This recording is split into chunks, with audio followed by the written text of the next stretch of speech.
भाव करना और सम्यक दर्शन ज्ञान चारित्र रूपी निर्मल पर्याय, पवित्र पर्याय, मोक्ष मार्ग रूपी पर्याय को प्रकट करना। ऐसे कार्य की प्राप्ति जिनवाणी माता के माध्यम से अपने आत्मा के स्वरूप को पहचानना। अपनी जो आत्म वस्तु है वह परद्रव पर भावों से भिन्न है और अपने ज्ञानादि अनंत गुणों सहित तीनों काल विद्वान वस्तु है। ऐसे ज्ञायक प्रभु परमात्मा का माँ जिनवाणी माता के द्वारा परिचय करके तत्पश्चात शरीर रागादि ये सब कर्मकृत वस्तुएं हैं, इनका हमारे आत्मा के साथ में किसी प्रकार का कोई संबंध नहीं है। इस प्रकार शरीर रागादि का लक्ष्य छोड़ के अंदर जो अखंड ज्ञान ज्योति स्वरूप भगवान आत्मा है, उसमें ही अंतरोन्मुखी उपयोग के द्वारा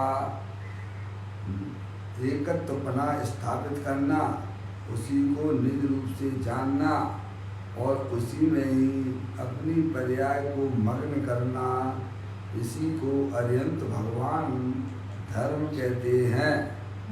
उसकी चर्चा आचार्य भगवंतों ने, मुनिराजों ने एक एक कलश और टीका के माध्यम से हमें अपने आत्मा के स्वरूप को समझाया है। देखिएगा यहाँ पर श्री नियम सार जी का चौथा अधिकार की चर्चा चल रही है, जिसमें मुनिराजों के 28 मूल गुणों की चर्चा यहाँ आई है।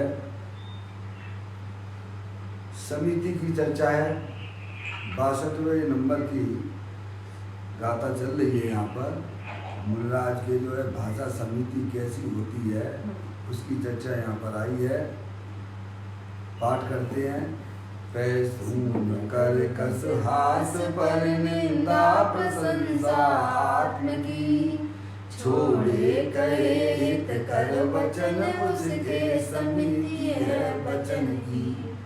यहाँ कहते हैं पैसून यानी चुगली भरे वचन हैं, कर्कश हैं जो कान को चुभते हैं ऐसे वचन, हास्य करने वाले मजाक वाले वचन हैं, पर निंदा दूसरों की निंदा के वचन और अपनी आत्म प्रशंसा वाले वचन मुनिराज कभी नहीं करते हैं, क्योंकि वे सब जो हैं अशुभ भाव रूप हैं। समझ में आया भैया?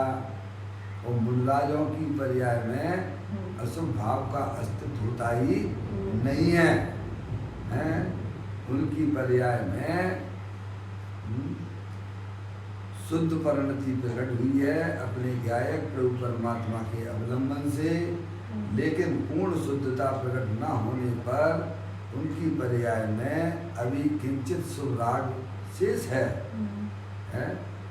तो उस शुभ राग में मुनिराज अगर कुछ चर्चा करते हैं तो आत्महित की ही चर्चा करेंगे। क्या कहा भैया? उनके वचन जो होंगे स्वपर के कल्याण स्वरूप ही होंगे। इस प्रकार से यहाँ पर इसे व्यवहार समिति कहते हैं। और निश्चय से तो अंदर में जो शुद्धता जो प्रकट की है, जो शुद्ध उपयोग उनके जो बरत रहा है, वह वास्तव में निश्चय भाषा समिति है। और जो हितमित प्रिय वचन हैं जो होते हैं मुनिराज के, यानी अंदर में शुद्ध भाव है ना, तो वो जो है व्यवहार भाषा समिति का रूप धारण करते हैं। देखिएगा, अब आप देखिए इसी की चर्चा को पूज्य गुरुदेव श्री ने जो यहाँ प्रवचन रतन चिंतामणि के माध्यम से हमें आपको वह स्वरूप समझाया है, उसको अपन यहाँ देख लेते हैं।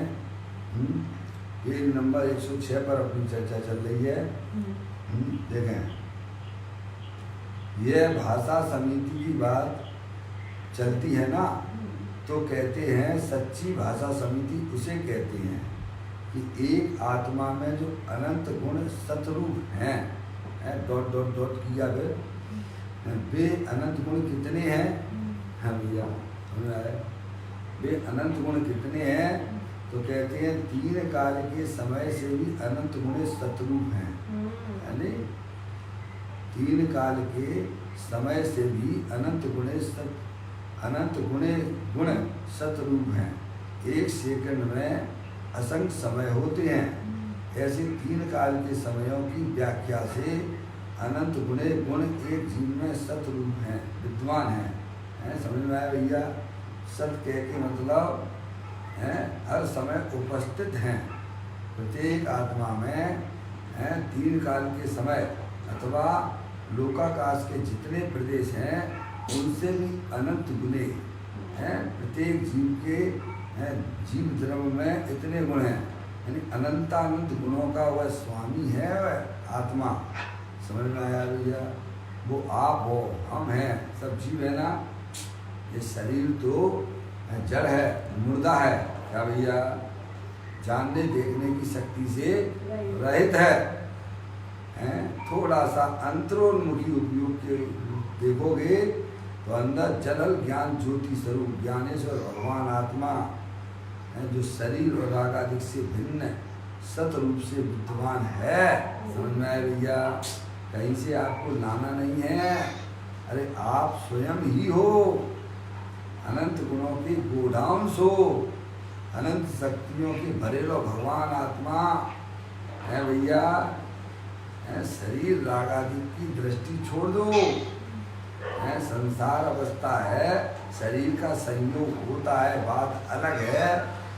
रागादिक परिणतियाँ होती हैं, वह बात कुछ अलग है।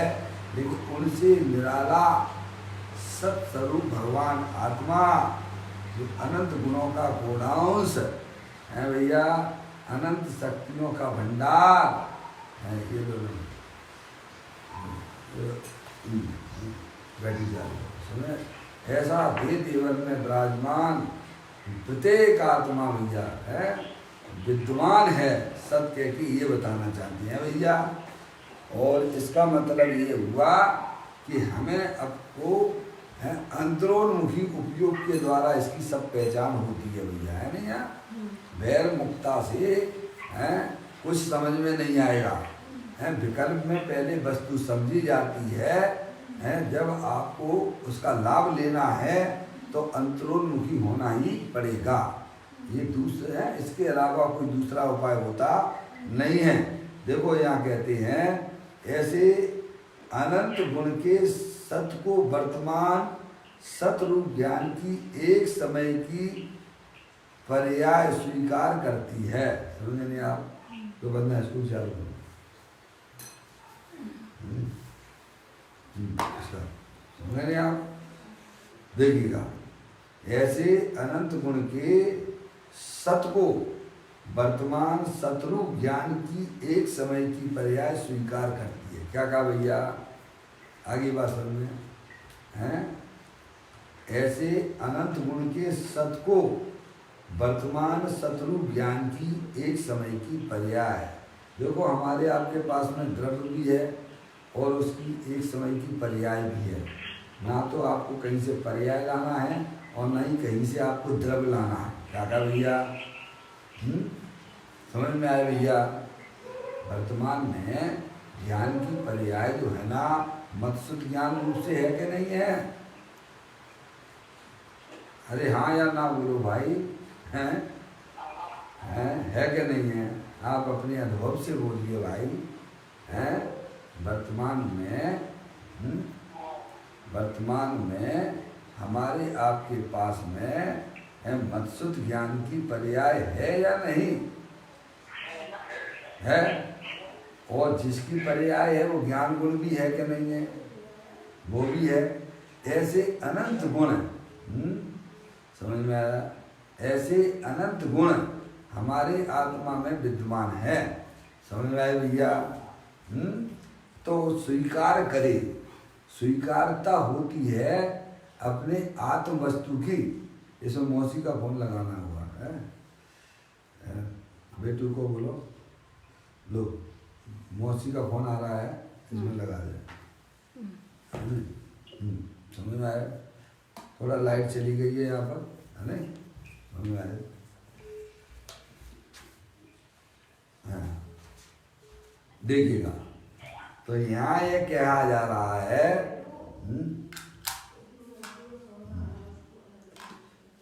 एक मिनट, हाँ देखें क्या कहते हैं। ऐसे देखो, अर्थात ऐसे अनंत गुण के सत को वर्तमान शत्रु देखो, द्रव्य भी वर्तमान में आपके पास में अनंत शक्तियों के भंडार वाला, और उसकी पर्याय भी है साध्य साधन है भैया, सब कुछ है। एक्चुअली में क्या है, हमें उस आत्म वस्तु की रुचि नहीं है, इसीलिए हमारी पर्याय का जो दशा है ना, वो बैरमुख हो रही है। समझ में आया? विषयों की आसक्ति होने के कारण से हमारी पर्याय वो बैरमुखी होती है। जब उस पर्याय में अपने आत्म स्वरूप की महिमा होती है, तब वह पर्याय स्वयं में भी अंतर्मुखी हो जाती है, और वही वास्तव में आत्मा की स्वीकृति है। क्या भैया? समझ में आया? द्रव्य भी आपको लाना नहीं है, आप स्वयं ही हो, अनंत शक्तियों के भंडार वाले हो, सिद्धि की सामर्थ्य वाले हो। समझ में आया? चलने दो उसे, नहीं छोड़ दो, लाइट की बोल नहीं चल रही ना। समझ में आया भैया? और वर्तमान 6 उपशम रूप दशा भी है आपके पास में। अब बात इतनी सी है कि हमें अपने आत्म तत्व की स्वीकृति क्यों नहीं हो रही है। तो उसका कारण ये है कि एक तो हमें अपने आत्मा की महिमा नहीं आती है, हमें हमारी पर्याय में पर द्रव्यों की महिमा निरंतर बस रही है, इसीलिए वह पर्याय बैरमुखी हो जाती है। समझ में आया भैया? अब जब यह जीव जिनवाणी माता के माध्यम से अपने आत्म वस्तु स्वरूप को जब समझता है, जब उस पर्याय में मत्सुत ज्ञान की पर्याय में निर्णय करता है, समझ में आया भैया? तर्क से, युक्ति से, न्याय से, जिन्हें देव परमात्मा की बातों को ध्यान से सुनकर उसमें निर्णय करता है, तो उसको जो है उसकी फिर महिमा आ जाती है। समझ में आया भैया? सारा खेल हमें अपने निर्णय करने का है। देखो अपने ये देखिएगा, अब अपने आप को थोड़ा समझने की कोशिश कीजिएगा। ये शरीर है जानने देखने की शक्ति से रहित है, जैसे शमशान घाट पे मुर्दा ले जाते हैं ना, वैसी का वैसा है। समझ में आया भैया? और जल के राख हो जाता है, मिट्टी है कि नहीं? बोलो सही बात है। और अंदर में जो अब हमारे आत्मा में चूंकि कर्मों का संयोग है, तो उनके उदय भी आती हैं हर समय। अंदर में कसाई की तीव्रता रूप आती है, कसाई की मंदता रूप आती है, मूलाग्देश के परिणाम होते हैं भैया। समझ, जिनके कारण से हमें ये लगता है कि स्त्री मेरी है, दुकान मेरा है, रुपया पैसा मेरा है, शरीर मेरा है। समझ गए? वो से अनादिकाल से हमारा आपका आत्मा है। समझ में आए? इंद्रिय जनित ज्ञान है, उस ज्ञान को भी अपन अहंकार चलता है उसमें। समझ गए? उसको लगता है कि यही मैं हूँ, समझ गए नहीं आप? तो अब ये जो है आत्महित की दृष्टि से अगर शास्त्र का सेवन करता है भैया, कि मुझे तो इस भाव में बस अपने आत्मा का अनुभव ही करना है। समझ में आया भैया? दूसरा मुझे कोई भी बीच में कोई भी चीज़ नहीं चाहिए। ये क्या कहा? अगर मैंने यह भाव अगर चूक गया मैं, तो नियम से हमारी दुर्गति होने वाली है। इसमें भगवान तो करता धरता है नहीं है। क्या भैया? जब इस प्रकार का संकल्प उस ज्ञान की पर्याय में होता है भैया, तब स्वयं भी उसकी पर्याय में से पर के प्रति जो आकर्षण हुआ करता था, जो मोह राग देश के परिणाम हुआ करते थे, हैं, उनमें रुकावट आ जाती है। क्या आ जाती है? समझ में आया? ये भाव मरण, ये भाव कर्म सदियों से करता आया है। समझ में आया भैया? तो उनमें जहाँ रुकावट आ गई, बस समझ लो उसका काम हो गया। क्या हो गया भैया? जैसे कोरोना वायरस का है भैया, उसको जो है उसकी रुकावट करना है। क्या भैया? उसकी श्रृंखला को तोड़ना है। पप्पू भैया, कोरोना वायरस की श्रृंखला को तोड़ना है तो शासन क्या उपाय अपनाती है? लॉकडाउन हो गया, ठीक है, बहुत सुंदर बात। और फिर क्या? Social distancing. क्या कहते हैं? एक दूसरे से है भैया दूरियां बनाना, एक दूसरे को स्पर्श नहीं करना। फिर कोरोना वायरस कुछ भी नहीं करेगा। क्या कहा भैया? समझ आया? है बाहर भी डिस्टेंसिंग बनाना और अंदर घर में भी डिस्टेंसिंग बना के चलना। तो इससे क्या हो जाएगा? इससे ये हो जाएगा कि कोरोना वायरस का जो है ना भैया, है जो श्रृंखला, जो चेन चल रही थी, वह टूट जाती है। क्या हो जाती है? और जहाँ चेन टूट गई है तो इतना समय मिल गया सरकार को। क्या मिल गया? इतना समय मिल गया है तो वह कम से कम जो है उसकी प्रतिरोधक शक्तियों को तैयार कर लेगी। क्या कर लेगी भैया? समझ गए नहीं आप? तब तक वो है कैसे में इतना समय मिल गया और वो कोरोना वायरस यहाँ से रफा दफा हो जाएगा। समझ में आया भैया? ये तो व्यवहारिक बातें हमने आपको बताई। ऐसे ही हमारे आत्मा में जो श्रृंखला अनादि काल से चली आ रही है, समझ में आया भैया?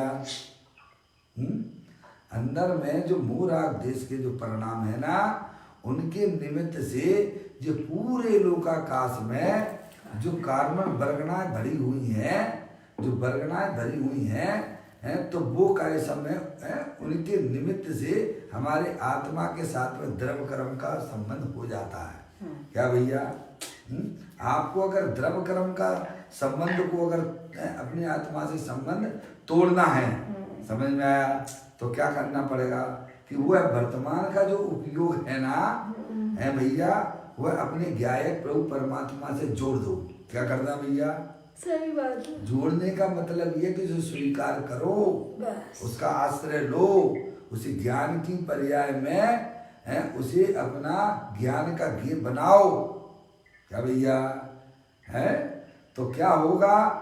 है जो श्रृंखला अनादि काल से चली आ रही थी जन्म और मरण की, है भैया, वह टूट जाती है। क्या हो गया? देखो भैया, ये पुरुषार्थ हमको भी करना पड़ेगा और आपको भी करना पड़ेगा। इसके अलावा कोई दूसरा उपाय नहीं है। अब ये जो समझदार होंगे वे फटाफट कर लेंगे भैया, और जो बेवकूफ होंगे वे ऐसी दखलपट्टी करते रहेंगे। क्योंकि सुखी होने का दूसरा कोई उपाय नहीं है। चैतन्य वस्तु जो है वह तीनों काल सुख स्वरूप है, आनंद स्वरूप है, ज्ञान के भंडार वाली है।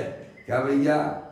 है जैसे मिश्री जो होती है वह अपने मिठास से भरपूर हुआ करती है।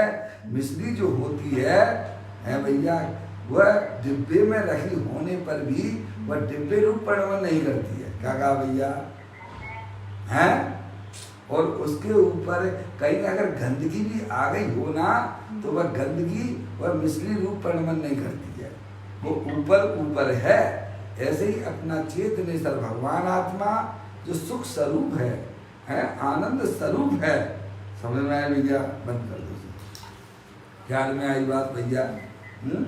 समझ में आई?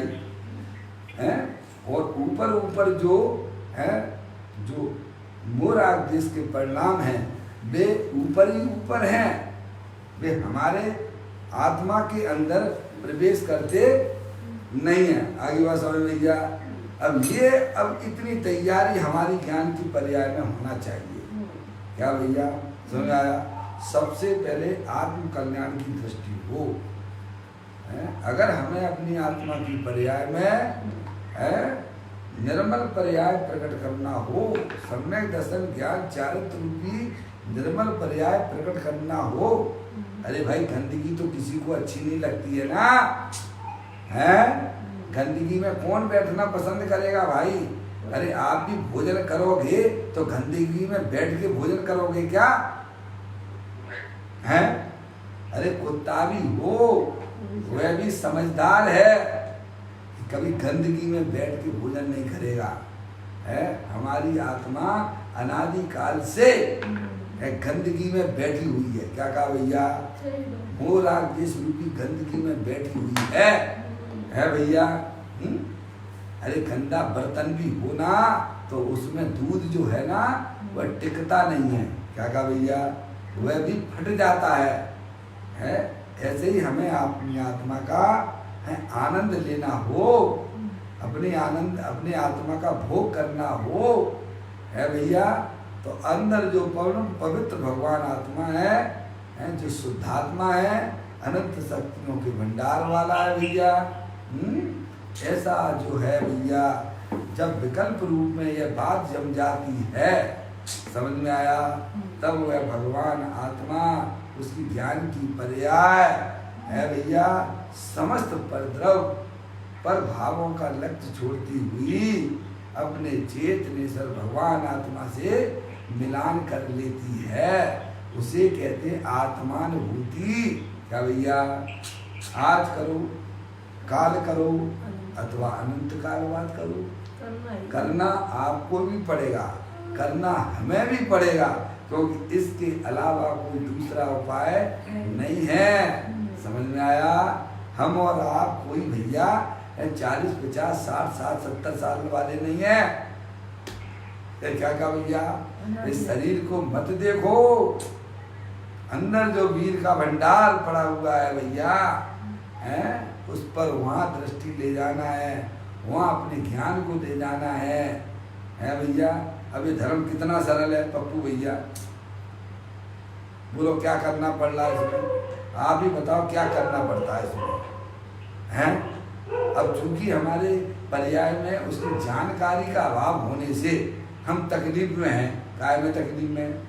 जानकारी नहीं होती, और जानकारी हमें आपको मिल ही रही है माँ जनवाणी माता के माध्यम से। समझ में आया? ये ज्ञान हमारे लिए कितना उपयोगी है, समझिए आप। इसीलिए स्वाध्याय को परम तप की संज्ञा दी गई है। आपकी पूजा को परम तप की संज्ञा नहीं है। भगवान के सामने गिड़गिड़ाने वाली गुप्त परिणामों को है भैया, उसको तप की संज्ञा नहीं दी गई है। समझ आया भैया? अपनी अज्ञानता को दूर करने वाला जो शास्त्र है उसके अभ्यास को परम तप की संज्ञा दी गई है। हम आप लोग भी तप करते हैं। क्या करते हैं भैया? क्या कहा भैया? स्वाध्याय को परम तप कहा है ना, है? 12 प्रकार के तप होते हैं ना, पढ़े ना आपने? 6 बहिरंग अंतरंग है। तो उसमें कौन सा नंबर आया है उसमें तप का, स्वाध्याय का? अंतरंग तप उसमें आया 10वां नंबर आया है ना। 6 बहिरंग की तो वे निकल ही गए हैं, और अंतरंग तपों में है चौथे नंबर का, यानी मिला के ऊपर से चलेंगे तो 10वां नंबर आएगा। समझ आया भैया? आप लोग बहुत बड़ा तप करते हो, हैं? जब सोने को तपाया जाता है ना तो उसमें चमक आती है। क्या आती है? निखार आता है? लेकिन भैया ध्यान रखिए, सावधानी बहुत जरूरी है। क्या कहा भैया? आत्म कल्याण जिनके अंदर में हर पर्याय में जिसे अपना आत्मा का कल्याण करना है, समझ में आया भैया? उसकी पर्याय में सावधानी हुआ करती है। दुनिया जाए भाड़ में, मुझे तो अपने आत्मा के स्वरूप को ही समझना है। मैं चैतन्य तत्व हूँ। ऐसी जहाँ पर्याय में स्वीकृति होती है, अब वह पर्याय है। अब कहते देखो आप पढ़ो, ऐसे अनंत गुण के सत को है अपना त्रिकालिक ध्रुव भगवान आत्मा प्रत्येक द्रव चाहे वह जड़ हो अथवा चेतन हो, क्या भैया, सब अनंत गुणों के मालिक हैं।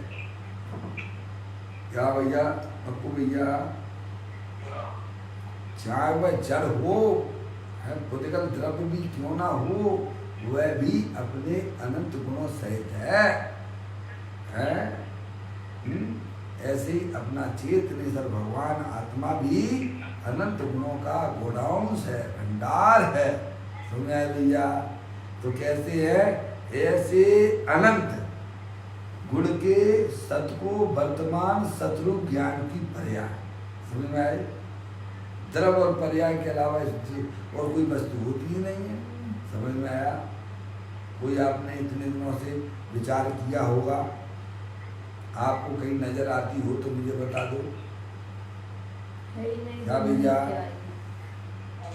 अजय भैया, डॉक्टर साहब, अशोक जी, है ऐसी कोई आपको लगता है कि जगत में कि पर्याय जिसकी हो और द्रव्य ना हो, अथवा द्रव्य हो और पर्याय ना हो? आपको ऐसी कोई वस्तु आपको देखने में आ रही है क्या? है पप्पू भैया? नहीं है ना भैया? है अनंत परमात्मा का एक एक वाक्य, एक एक शब्द अमृत के समान काम करता है। समझ में आया भैया? तो कहते हैं ऐसे अनंत गुण के सत को वर्तमान सतरूप ज्ञान की एक समय की पर्याय है भैया स्वीकार करती है।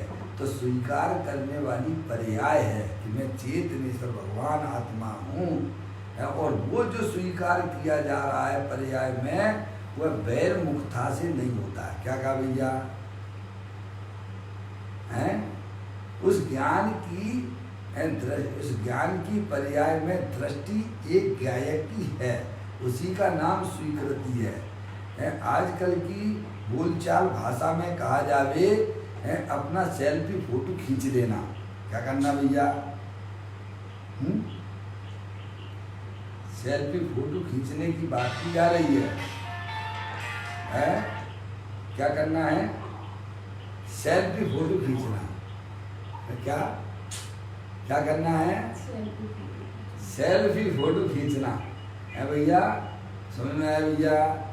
आप कैमरे से फोटो खींचते हो, समय वो शरीर का फोटो है जिसमें दूसरे लोग ना आवे, इसी को तो आप सेल्फी फोटो कहते हो ना। और यहाँ ज्ञान की पर्याय के द्वारा अपना सेल्फी फोटो खींचना है। क्या भैया? हो क्या क्या करना है? अपनी वर्तमान ज्ञान की पर्याय में अपने त्रिकालिक ध्रुव भगवान आत्मा का फोटो खींचना है, जिसमें द्रव्य कर्म, भाव कर्म और नौ कर्म है भैया। वो जो है पर द्रव्य है, पर भाव है अपना चेतनेश्वर भगवान आत्मा है भैया। ऐसी जब पर्याय में द्रव्य की स्वीकृति हो जाती है, अब वहां से क्या चालू हुआ? ये कहानी अब चालू होती है मोक्ष मार्ग की। क्या की भैया? जो द्रव्य के अंदर अनंत शक्तियां थीं, अब उनका प्रभाव है भैया, प्रभाव उनका प्रारंभ हो गया। जैसे आपके यहाँ पर वो जो है बाहर इलेक्ट्रिक पावर वाली लाइन गई है ना, है भैया, घर का अंधकार भगाना है आपको, तो क्या करना भैया? अरे लाइट के कनेक्शन, पहले तो लाइट के कनेक्शन सब जगह जोड़ दो आप। समझ में आया भैया? और फिर एक वायर जो होता है उसे बाहर वाले इलेक्ट्रिक पावर से जोड़ देना। क्या कर देना है भैया? बोलो क्या करते हो? यही तो करते होगे ना, है भैया? अपने घर का अंधकार भगाने के लिए आप क्या उपाय करते हो? हैं? तो यहाँ ज्ञानी भी तो हमें यही तो समझा रहे हैं भाई, है भैया? समझ में आया? अपनी पर्याय में अनंत गुणों का जो प्रभाव प्रारंभ करना है, तो अपनी पर्याय को अपने अनंत गुणों की जो गुणांश है उससे उस पर्याय का संबंध जोड़ दो। क्या हो जाएगा भैया? अनंत काल के लिए आप सुखी हो जाओगे। समझ में आया भैया? है, ऐसी बात है। ये कठिन बिल्कुल भी नहीं लगना चाहिए। अरे भगवान की पूजा करना कठिन है, भगवान के दर्शन करना भी कठिन है। समझ में आया भैया? पर अपने भगवान आत्मा का है, जो आप भगवान के दर्शन करने के लिए है, आपको कितने कितने हैं भैया तकलीफों की सामना करना पड़ता है भैया? अब तो आपको प्रत्यक्ष में भी अनुभव हो रहे होंगे ना? क्या भैया? कोरोना वायरस आया है तो बहुत कुछ हमें सिखा रहा है। समझ आया भैया? पर परमात्मा के दर्शन करना आजकल बहुत कठिन हो गया है। और आपको अपने आत्मा के दर्शन करना हो तो कौन सी सरकार रोक लेगी आपको? हैं? अगर आपको अपने आत्मा का दर्शन करना हो, घट घट अंतर जिन बसे, घट घट अंतर जैन मत मदरा के पान से मत वाला। समझे नहीं? समझा भैया? क्या आपको अपने भगवान आत्मा के दर्शन करना है तो जगत में ऐसी कोई भी वस्तु आज तक बनी नहीं है, बन नहीं सकती है कि जो आपके अपने भगवान आत्मा से मिलने से रोक सके। समझ में आया भैया? तो यहाँ यह कहा जा रहा है, ऐसे अनंत अनंत गुण के सत को वर्तमान सतरूप ज्ञान की पर्याय एक समय की पर्याय स्वीकार करती है। स्वीकार करने वाली अपनी वर्तमान रूपी दशा है। बाहरी पर पदार्थों को स्वीकार तो करती है, देखो है, बाहरी पर पदार्थों को स्वीकृत करती है, लेकिन पर्याय जिसकी है उसको स्वीकार नहीं करती। पर्याय उसे स्वीकार नहीं कर रही है भैया, है? वो कला है, बस ये समझिए आप। है, सम्यक ज्ञान को कला शब्द से भी प्रयोग किया गया, उपयोग किया गया है।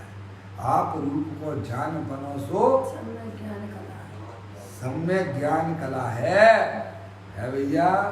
पर द्रव्य से भिन्न आपको रुचि सम्यक भला है, और आप रूप को जान बनो सो सम्यक ज्ञान कला है। अब ये कला आप कर लीजिए। आप कल भी एक आपको पंडित जी साहब का हमने आपको 10 बजे वाली क्लास में बताया था, हैं? बहुविधि क्रिया कलेश सो शिव पद लय न कोई, ज्ञान कला प्रकाश सो सहज मुक्ति पद होय। क्या भैया? ज्ञान कला घट घट बसे जोग जुगत के पार, निज निज कला उद्योत कर मुक्त होए संसार। क्या भैया? इस बात को आप ध्यान से समझिए। क्या भैया? ये ज्ञान, ये कला है भैया।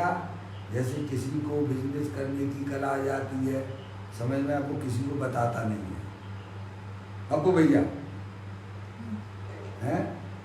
किसी को बहुत है पढ़ने की कला आ जाती है, किसी को भोजन बनाने की कला आ जाती है, मैसूर पाक बनाने की कला आ जाती है। समझ में आया?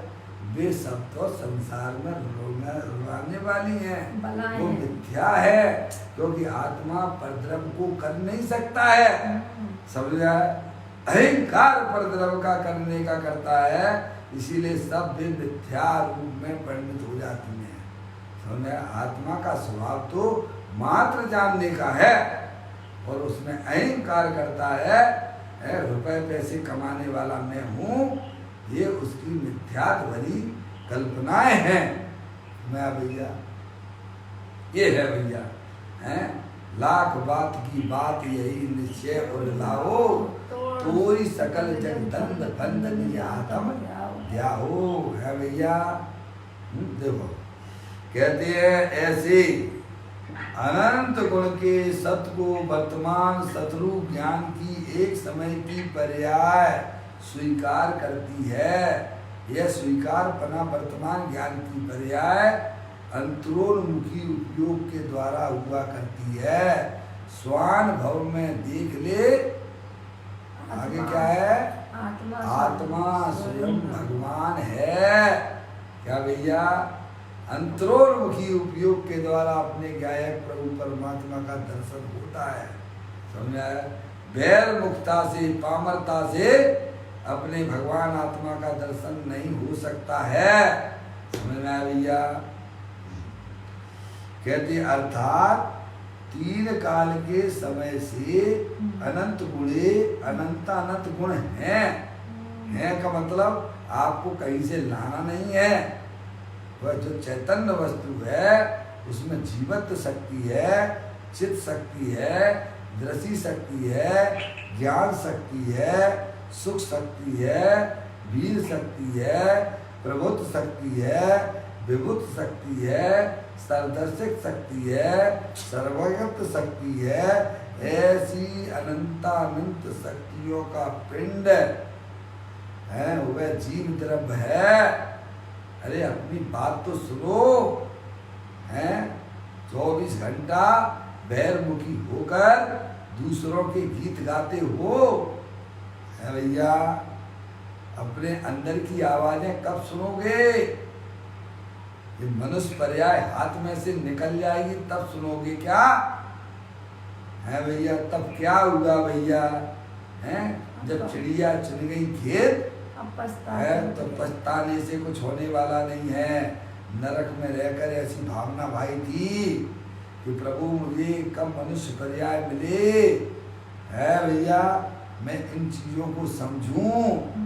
और यहाँ आके मैं चौड़ा गली सकड़ी हो गई भैया, हैं? थोड़ी अनुकूलता मिल गई आपको आपके पुण्य के उदय से, हैं?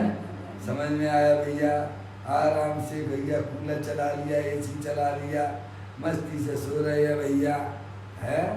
अरे भाई जागृति लाओ पर्याय में, अपने गायक प्रभु परमात्मा की जागृति लाओ। आत्म जागृति ही धर्म है भैया? कहते हैं तीन काल के समय से अनंत गुणे अनंत गुण है। उन्हें एक समय की पर्याय जो कि तीन काल के समय से अनंतवें भाग की है, समझ? उसके आगे तो कचरा है। समझ में आया? इतने गुण हैं तीन काल के समय। अरे तीन काल के समय तो छोड़ो, है? इतना वजनदार मेरा भगवान आत्मा है कि जगत के जितने भी चेतन पदार्थ हों अथवा अचेतन पदार्थ हों, सारे जगत के पदार्थों को एक पल्ले में रख लेना। क्या भैया? और तू एक तरफ जाके बैठ जाना दूसरे पल्ले में। समझ में आया? और तो है सारे जगत के चेतन अचेतन पदार्थ ऐसे हो जाएंगे, ऊपर उठ जाएंगे और तेरा पल्ला धरती पे आ जाएगा। क्या आ जाएगा भैया? अजय भैया, ऐसा वजनदारी पदार्थ है ये, है भैया? अपने अनंत गुणों सहित तीनों काल विद्यमान है बोलो। और हम उसकी महिमा नहीं करते हैं, हम उसे जानते नहीं हैं। कितनी बड़ी मूर्खता हमारे साथ में चल रही है।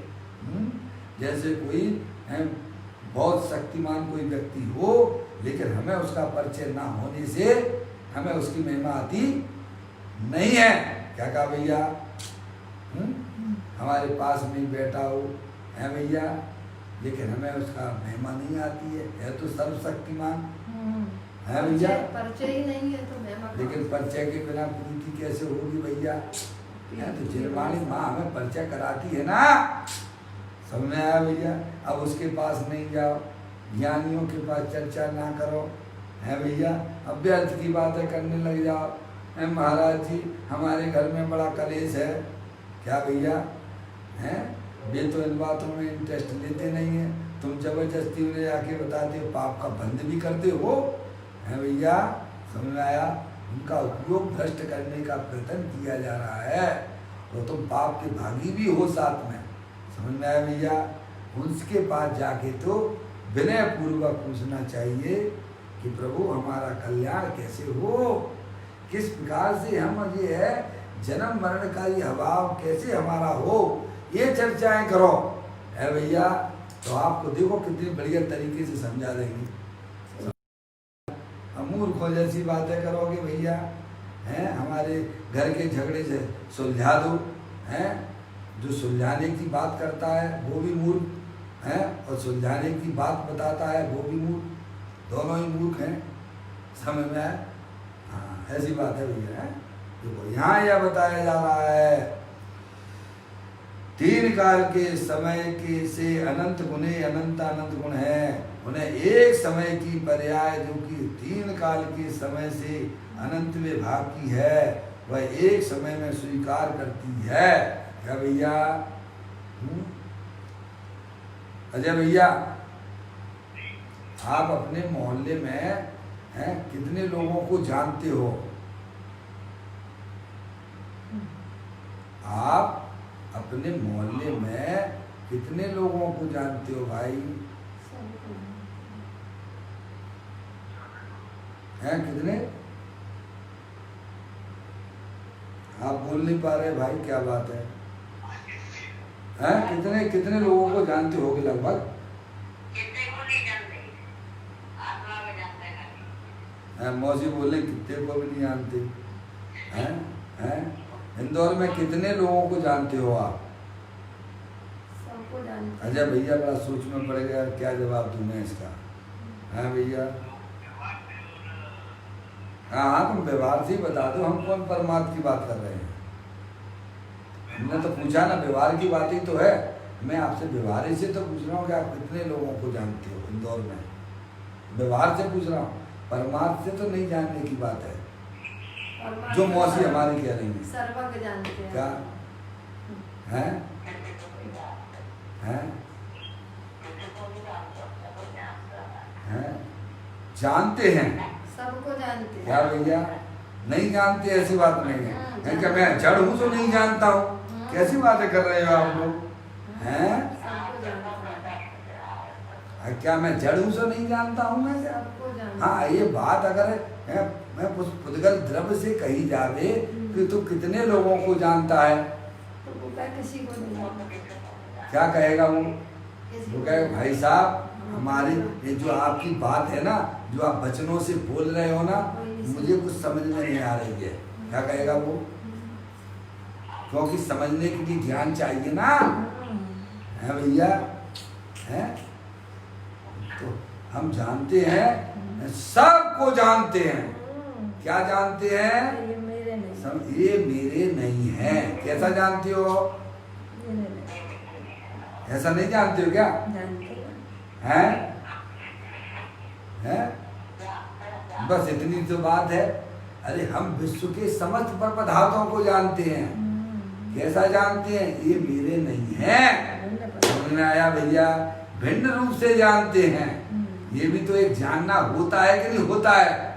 कि यही जानना होता है कि भाई साहब मैं तो 10 लोगों को जानता हूँ, हैं? क्यों इसमें बंटवारा कर दिया तुमने 10 लोगों का? समझ में आया भैया? ऐसे ही ज्ञानी सबको जानता है। जिसने आत्मा को जान लिया है उसने सबको जान लिया है। कैसा जानता है? कि वे समस्त परद्रव्य चाहे चेतन हो अथवा चेतन हो, वे मेरे नहीं है, वे मेरी आत्मा से भिन्न है, ऐसा जानता है। बोलो।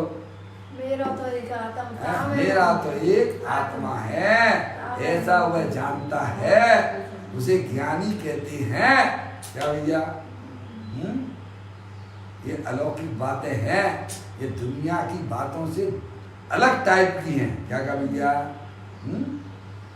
देखिएगा यहाँ यह बताया जा रहा है, भगवान आत्मा के 3 काल के समय से अनंत गुणे शत्रु गुणों को स्वीकार करके उसमें एकाग्र हो। क्या भैया? होंगे आप? उसे निश्चय भाषा समिति कहती है। क्या भैया? अपनी वर्तमान ज्ञान की पर्याय को वैर मुक्ता छोड़ते हुए अंतरोन्मुखी जहाँ आत्मा की स्वीकृति हुई है, अब वह पर्याय अंतरोन्मुखी होती हुई अपनी आत्मा के साथ रमण करती हुई है, जो मुनिराजों को प्रकट हुई है उसे निश्चय भाषा समिति कहते हैं। दूसरी भाषा में कहा जाए तो जो शुद्धता प्रकट हुई है, जो शुद्ध उपयोग उनकी पर्याय में प्रकट हुआ है भैया, उसे निश्चय भाषा समिति कहते हैं। देखो, और ऐसी निश्चय समिति जहाँ होती है वहाँ उत्पन्न होने वाले विकल्प को व्यवहार समिति कहते हैं। अभी मुनिराज हैं, उनको अभी केवल ज्ञान तो नहीं हुआ है, हो गया क्या? मुनिराज हैं आपके नमोकार मंत्र में कितने साधु हैं?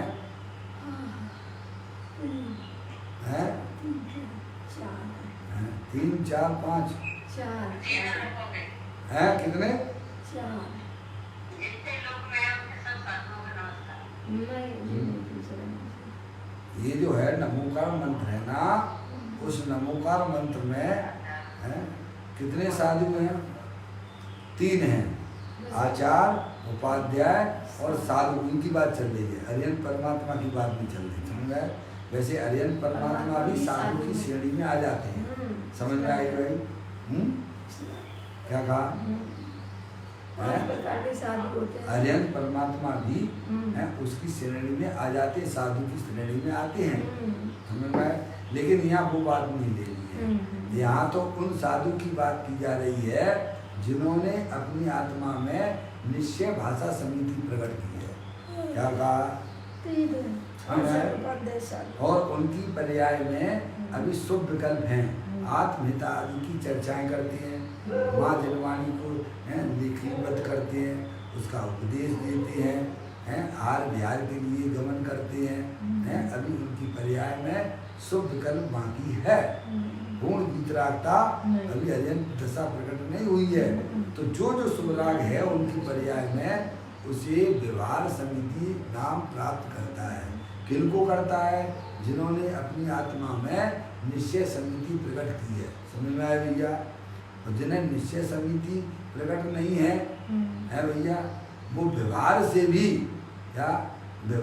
भी और वास्तव में है भैया व्यवहार समिति नाम प्राप्त नहीं करती है, बराबर?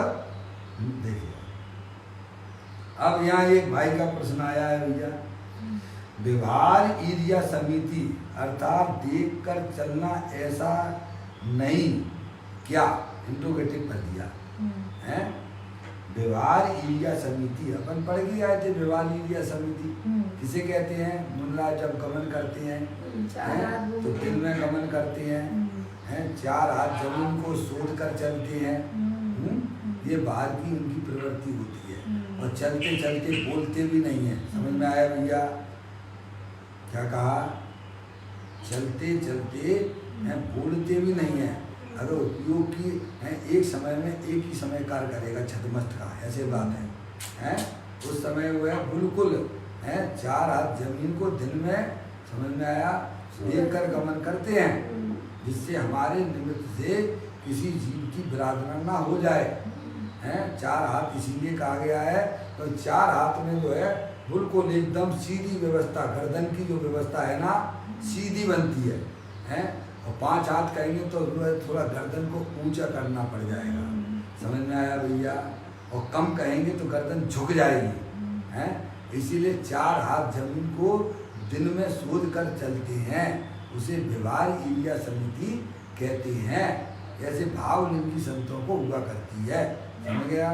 द्रवलिंगी की वह व्यवहार ईर्या समिति वह वास्तव में निश्चय समिति प्रकट न होने के कारण से उसे व्यवहार संज्ञा लागू करती नहीं है, उसे आगम में भैया बाल व्रत और बाल तप की संज्ञा दी गई है, बराबर?